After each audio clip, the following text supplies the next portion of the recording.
మా latest videos కోసం మా ఈ తెలుగు న్యూస్ ఛానల్ సబ్స్క్రైబ్ చేసి గంట సింబల్ యాక్టివేట్ చేసుకోండి. రేపు కార్తీక సోమవారం రోజు ఇది వేసి దీపం పెడితే కోటి జన్మల పుణ్యం వస్తుంది. కోటీశ్వర్లుగా మారిపోతారు. కార్తీక సోమవారం ఇది వేసి దీపం పెట్టడం వల్ల మీకు ఉన్న అన్ని సమస్యలు దూరమైపోతాయి.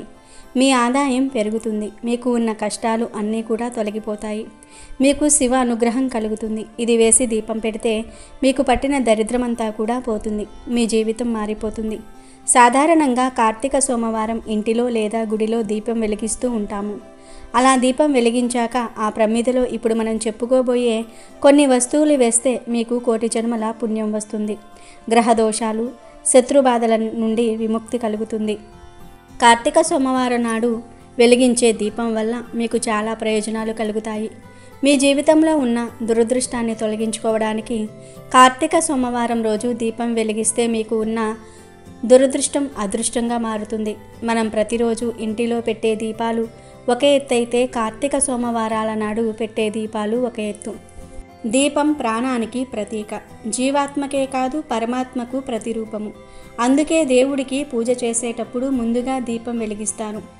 ఆ వెలిగించడాన్ని దీపారాధనం అంటారు. దేవుడిని ఆరాధించడానికన్నా ముందు ఆ దేవుడికి ప్రతిరూపమైన దీపాన్ని ఆరాధించుతున్నామన్నమాట. ముందు దీపం వెలిగించడమే కాదు, షోడశోపచారాలలో ఇది ప్రధానమైనది. అన్ని ఉపచారాలు చేయలేకపోయినా ధూపము, దీపము, నైవేద్యమైనా సరే తప్పవు. దీపం దేవతల ముఖ్యమైన అగ్ని. అగ్ని వెనుకే దేవతలందరూ కూడా ఉంటారు. దీపం అంటే వెలుగు, కాంతి, జ్ఞానము, ఆశ, ప్రాణము. దీపం వెలిగించటం అంటే ప్రాణం పోయటమే. అందుకే పుట్టినరోజున దీపాలు వెలిగిస్తారు. ఏ పనైనా సరే జ్యోతి ప్రజ్వలనతో ప్రారంభించుతాం. దీపాలు వెలిగించటం అన్ని మత సాంప్రదాయాల్లో ఉంది. అవి కొవ్వొత్తులు కావచ్చు, నేతి దీపాలు కావచ్చు, నూనె దీపాలు కావచ్చును. లోకాలకు వెలుగును, తేజస్సును ప్రసాదించే సూర్యుడు జీవులపై దయతో తాను లేనప్పుడు వారికి జీవాన్ని, శక్తిని ప్రసాదించటం కోసం అస్తమిస్తూ తన తేజాన్ని దీపంలో నిహితం చేస్తాడట. శరీరంలో ప్రాణం లాంటిది ఇంట్లో దీపం. అందుకే సర్వజీవులకు ప్రాణదాత అయిన సూర్యుని అస్తమయానికన్నా ముందుగా ఇంట్లో సంధ్యాదీపం పెట్టే సాంప్రదాయాన్ని ఏర్పరిచారు మన పెద్దలు. సూర్యోదయం వరకు ఇంట్లో దీపం వెలుగుతూ ఉంచటం మన సాంప్రదాయం. లక్ష్మీ స్థానంగా చెప్పబడే వాటిల్లో దీపం ఒకటి. మట్టి ప్రమిదల్లో దీపాలను వెలిగిస్తే ఆ ఇంటికి దృష్టి, మాంత్రికుల బాధ ఉండదు. ఇంట్లో శుభకార్యాలు ఎక్కువగా జరుగుతూ ఉంటాయి. దేవతల అనుగ్రహము ఎప్పుడూ ఉంటుంది. శివుని దేవాలయాల్లో మట్టి ప్రమిదల్లో దీపాలు వెలిగిస్తే శివుని అనుగ్రహంతో పాటు సాయుధ్యం లభిస్తుంది. విష్ణు దేవాలయములో మట్టి ప్రమిదల్లో దీపాలను వెలిగిస్తే వైకుంఠ సాయుధ్యం లభిస్తుంది. మట్టి ప్రమిదలను వెలిగించి దుర్గా సప్తసతి పారాయణంతో పాటు దీప నమస్కారాలు చేస్తే తలుచుకున్న పనులు త్వరగా పూర్తి అవుతాయి. దేవుని ముందు అఖండ దీపానికి పెద్ద మట్టి ప్రమిదలో ఎవరు అయితే దీపాలను వెలిగిస్తారో వారికి దైవభక్తి వృద్ధి అవుతుంది. ఎవరు అయితే దేవునికి పింగాణి ప్రమిదలో దీపాలను వెలిగిస్తారో వారికి వారి ఇంట వాహన యోగ వృద్ధి అవుతుంది.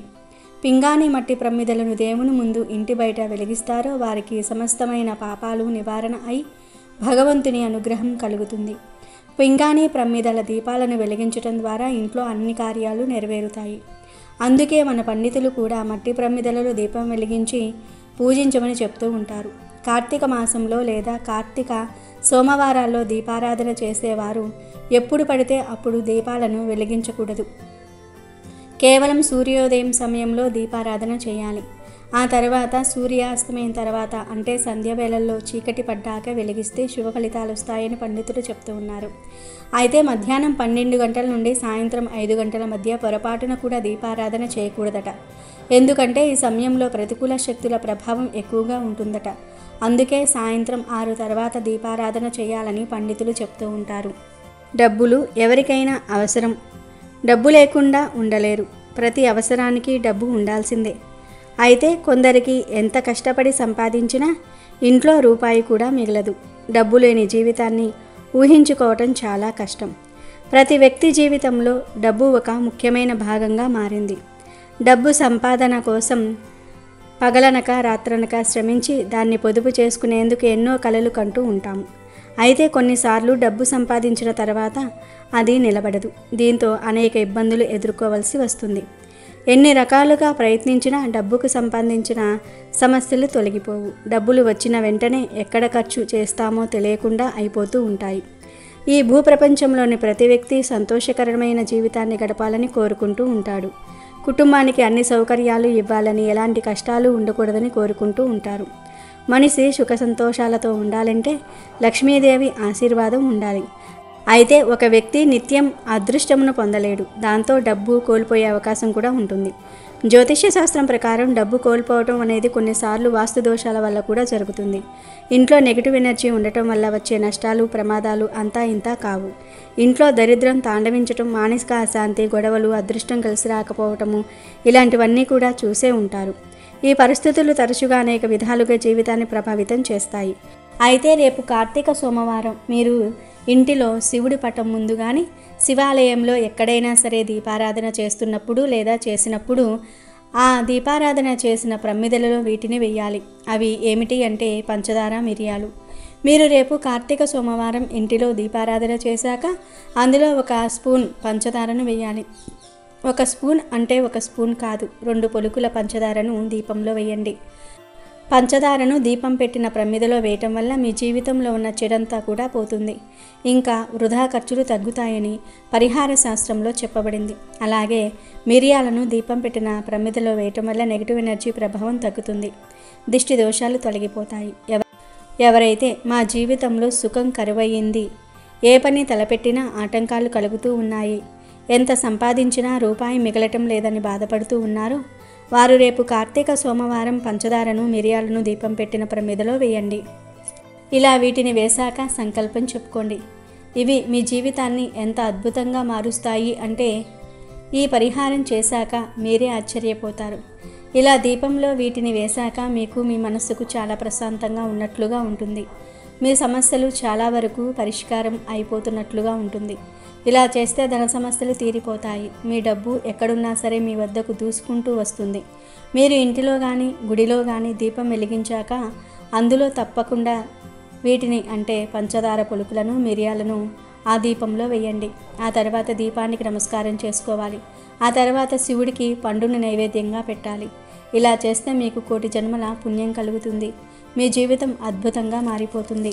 మరి ప్రతి ఒక్కరూ కూడా రేపు కార్తీక సోమవారం దీపం వెలిగించి వీటిని అందులో వేసి ఆర్థిక పరంగా వృద్ధి చెందండి. మీకు ఉన్న దోషాలను తొలగించుకొని ఆనందంగా జీవించండి. సోమవారానికి అధిపతి చంద్రుడు. చంద్రుడు మనఃకారకుడు.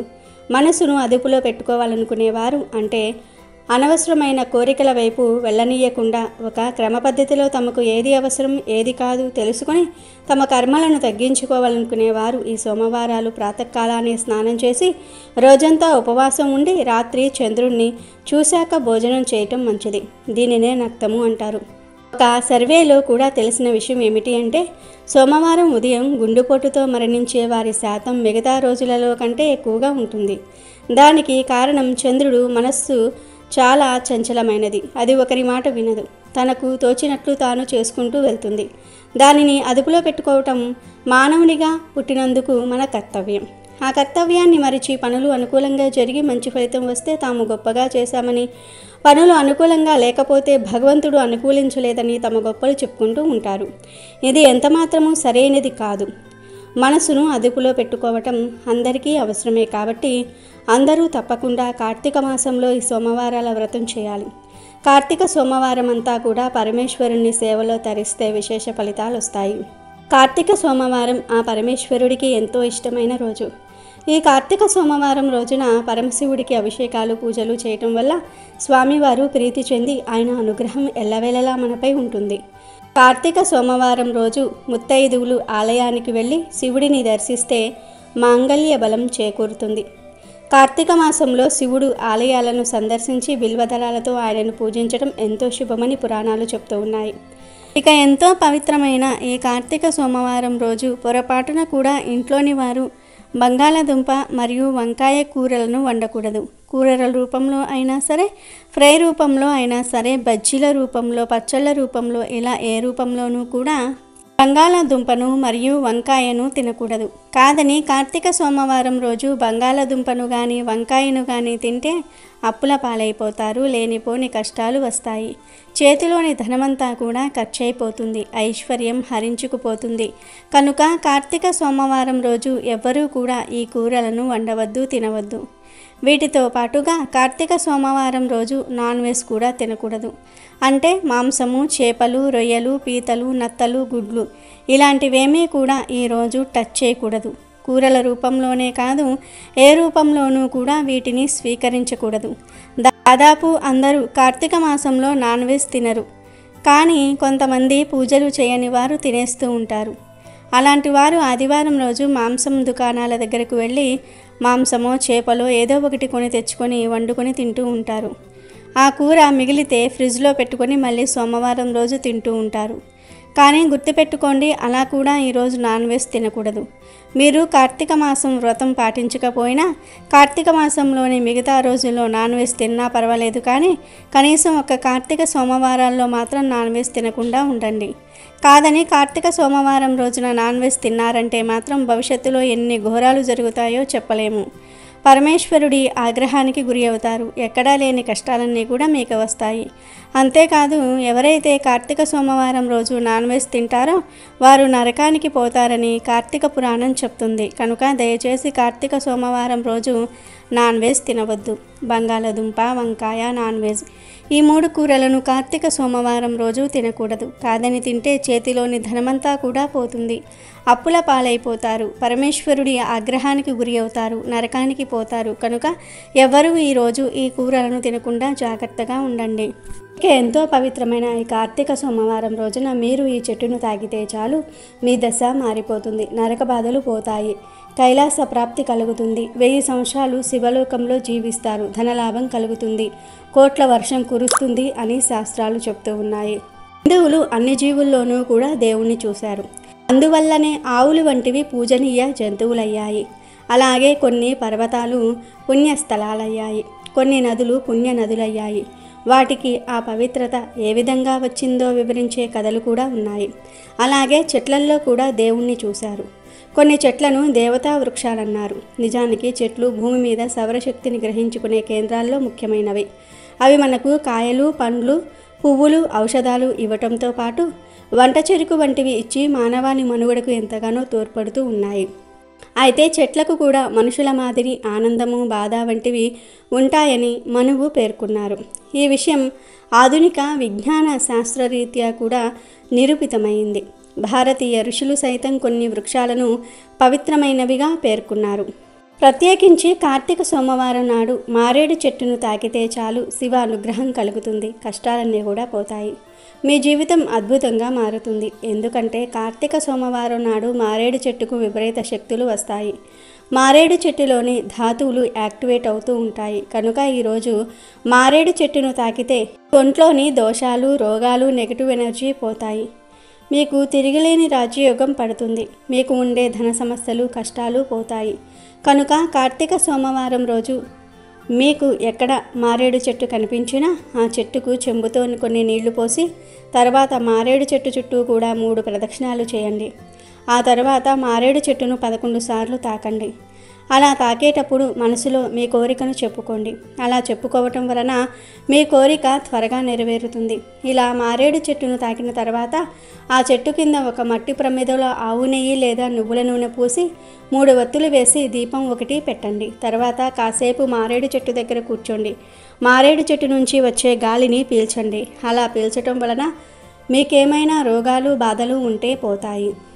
ఇదంతా చేసే టైం లేదు అనుకునేవారు కార్తీక సోమవారం రోజు జస్ట్ మారేడు చెట్టును తాకినా చాలు, అందులోని అద్భుత శక్తులు మీ శరీరంలోనికి ప్రవేశించి మీ దశ మారిపోతుంది. సకల దేవతల అనుగ్రహం లభిస్తుంది, పరమేశ్వరుడి అనుగ్రహం లభిస్తుంది, మీ శరీరానికి మంచి పాజిటివ్ ఎనర్జీ వస్తుంది, మీ కష్టాలు, బాధలు పోతాయి, తరతరాలకు తరగని ఐశ్వర్యం కలుగుతుంది. అంతేకాదు, ఇలా కార్తీక సోమవారం నాడు మారేడు చెట్టును తాకటం వలన చెట్టు మనల్ని నరకం నుండి తప్పిస్తుంది. కనుక మరణించాక నరక బాధలు ఉండకూడదు అనుకుంటే తప్పనిసరిగా కార్తీక సోమవారం రోజు మారేడు చెట్టును తాకాలి. మారేడు చెట్టు మహిమను గురించి శివపురాణం వివరిస్తుంది. సృష్టిలో మారేడు చెట్టుకు ఒక గొప్పతనం ఉంది. అది ఏమిటి అంటే పువ్వు పుయ్యకుండా కాయ కాస్తుంది. మారేడు దళము 3గా ఉంటుంది. అందుకే త్రిదళం, త్రిగుణాకారం, త్రినేత్రం చ త్రియాయుధం, త్రిజన్మ పాప సంహారం, ఏకబిల్వం శివార్పణం అని తలుస్తూ ఉంటాము. మారేడు చెట్టుకు ప్రదక్షిణం చేస్తే 33 కోట్ల మంది దేవతలకు ప్రదక్షిణం చేసినట్లే. ఇంట్లో మారేడు చెట్టు ఉంటే ఆ మారేడు చెట్టు కింద కూర్చొని ఎవరైనా సరే జపం చేసినా పూజ చేసినా అపారమైనటువంటి సిద్ధి కలుగుతుంది. మారేడు చెట్టు ఆకు కూడా చాలా విశేషమైనది, శివుడికి చాలా ఇష్టమైనది. మారేడు చెట్టు శివ స్వరూపమైనదిగా చెప్పబడుతోంది. మారేడు దళాలు బ్రహ్మ, విష్ణు, పరమేశ్వరులకు ప్రీతికులుగా చెప్పబడుతూ ఉన్నాయి. అంతేకాకుండా 3 ఆకులు గల మారేడు దళాన్ని పరమశివుడి 3 నేత్రాలుగా విశ్వసిస్తూ ఉంటారు. మారేడు చెట్టు మూలంలో సమస్త లోకాలలోని పుణ్యతీర్థాలు దాగి ఉంటాయని చెప్పబడుతోంది. మారేడు చెట్టు మూలంలో నిలిచిన నీటితో స్నానం చేయటం వలన గంగానది స్నాన ఫలితం దక్కుతుందని అంటూ ఉంటారు. మనకు శాస్త్రంలో 5 లక్ష్మీ స్థానములు ఉన్నాయని చెప్పారు. అందులో మారేడు దళము ఒకటి. లక్ష్మీదేవి కుడి చేతితో సృష్టించిన చెట్టు మారేడు చెట్టు. అందుకే ఆ చెట్టును పండిన కాయను శ్రీఫలం అని పిలుస్తూ ఉంటారు. మారేడు దళం చాలా పవిత్రమైనది. మారేడు చెట్టు అమోఘమైనది గనుక కార్తీక సోమవారం నాడు మీరు కూడా ఈ విధంగా మారేడు చెట్టును తాకండి. సకల ఐశ్వర్యాలను పొంది ఆనందంగా జీవించండి. అమెజాన్లో బెస్ట్ డిస్కౌంట్స్ కోసం వీడియో డిస్క్రిప్షన్లో లింకు ఉంది, చూడండి. అలాగే మా టెలిగ్రామ్ ఛానల్ సబ్స్క్రైబ్ చేసుకోండి.